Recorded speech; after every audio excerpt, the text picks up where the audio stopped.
Assalamualaikum warahmatullahi wabarakatuh. Perkenalkan, kami dari kelompok 3 mata kuliah Ekonomi Syariah jurusan Ekonomi Pembangunan Universitas Siliwangi. Di sini kami akan menjelaskan tentang sejarah ekonomi Islam pada zaman Bani Umayyah dan Abbasiyah. Tonton terus videonya sampai akhir ya.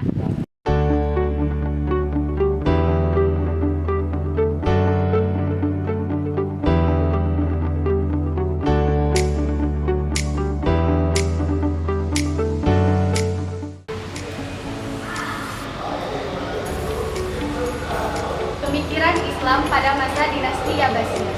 Dinasti Abbasiyah berkuasa selama 5 abad, yaitu 750 sampai 1258 Masehi. Masa dinasti Abbasiyah merupakan masa keemasan dan kejayaan bagi umat Islam, atau disebut juga dengan Golden Age di segala bidang, terutama bidang keilmuan, dan menjadi pusat peradaban dunia.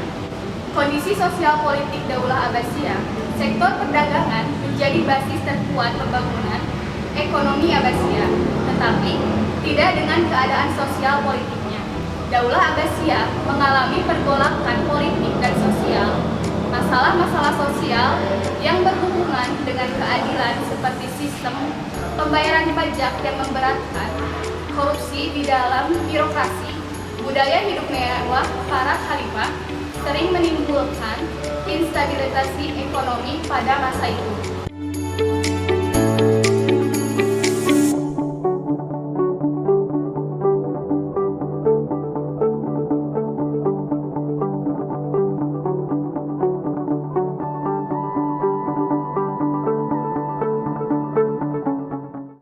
Tokoh-tokoh pemikir ekonomi Islam yang pertama ada Abu Yusuf. Abu Yusuf ini lahir di Kufah pada tahun 730 Masehi dan wafat pada tahun 798 Masehi.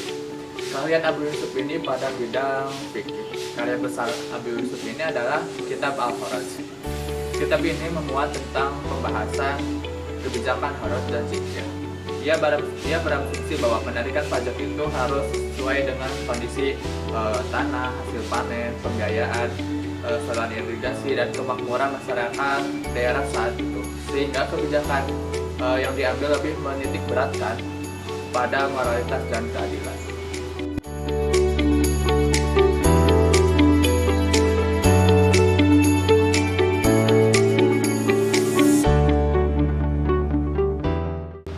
Yang kedua yaitu tentang sistem ekonomi otonom.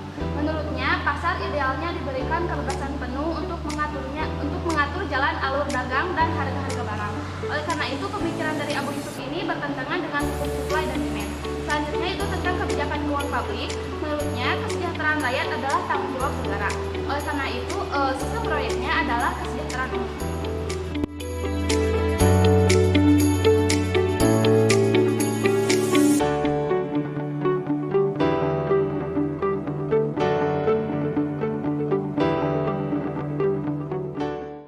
Tokoh pemikir Islam yang kedua pada Daulah Abbasiyah adalah Al-Syaibani.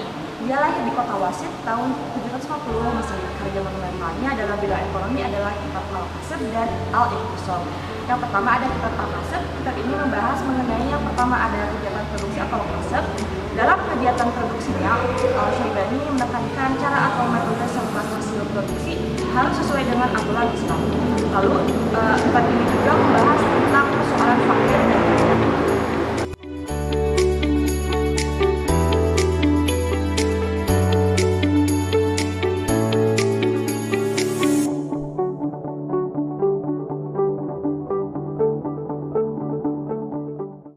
Lalu ada kitab Al-Iqtisad.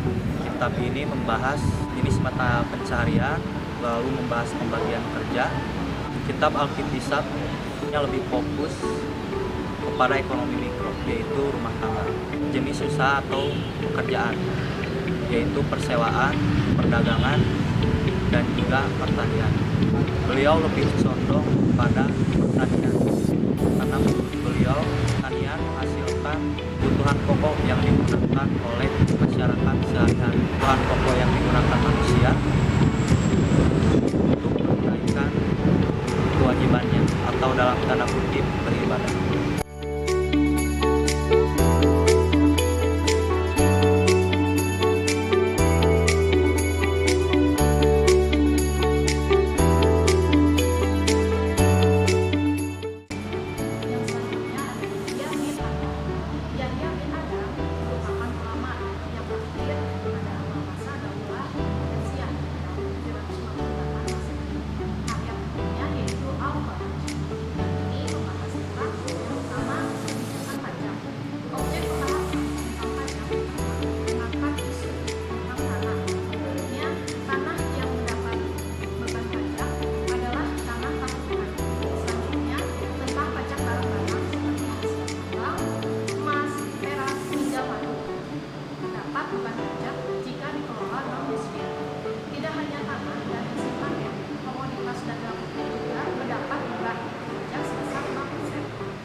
Menurut kitab Al-Amwal yang ditulis Ubaid, di sana mengatakan ada kewajiban negara dan rakyat.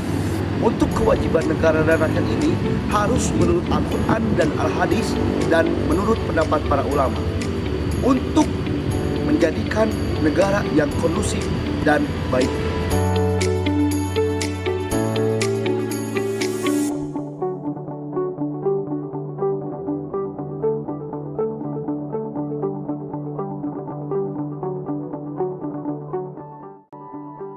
Abu Ubaid menguraikan tentang kepemilikan sebagai upaya perbaikan pertanian. Yang ketiga, dalam perdagangan internasional, Abu Ubaid memiliki 3 pandangan pokok, yaitu yang pertama tidak adanya non-tarif, yang kedua cukai bahan makanan pokok, dan yang ketiga ada batas tertentu untuk cukai, dan yang terakhir zakat. Dalam masalah zakat, ia lebih menitik beratkan kewajiban zakat pada pertimbangan kebutuhan.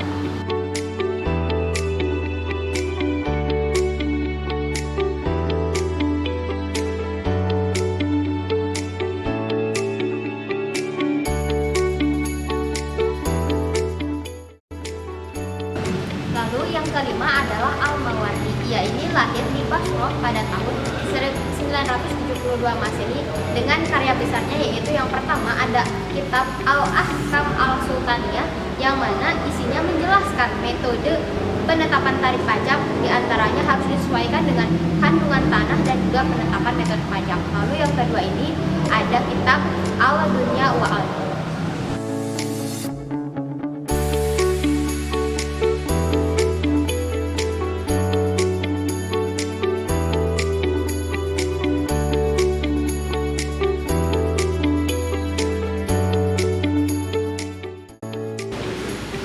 Selanjutnya kitab ada Wadunya Adin. Kitab ini menjelaskan tentang sebuah negara yang ideal. Syarat-syarat yang negara yang ideal, yang pertama keagamaan, yang kedua pemerintahan yang baik, yang ketiga keadilan, yang keempat keamanan negara, yang kelima kemakmuran ekonomi, yang keenam visi negara. Dalam kitab ini juga menjelaskan tentang manajemen yang di dalamnya terdapat manajemen tentang baitul mal. Terima kasih telah menyaksikan pembahasan dari kelompok 3. Mohon maaf bila ada kesalahan. Wassalamualaikum warahmatullahi wabarakatuh.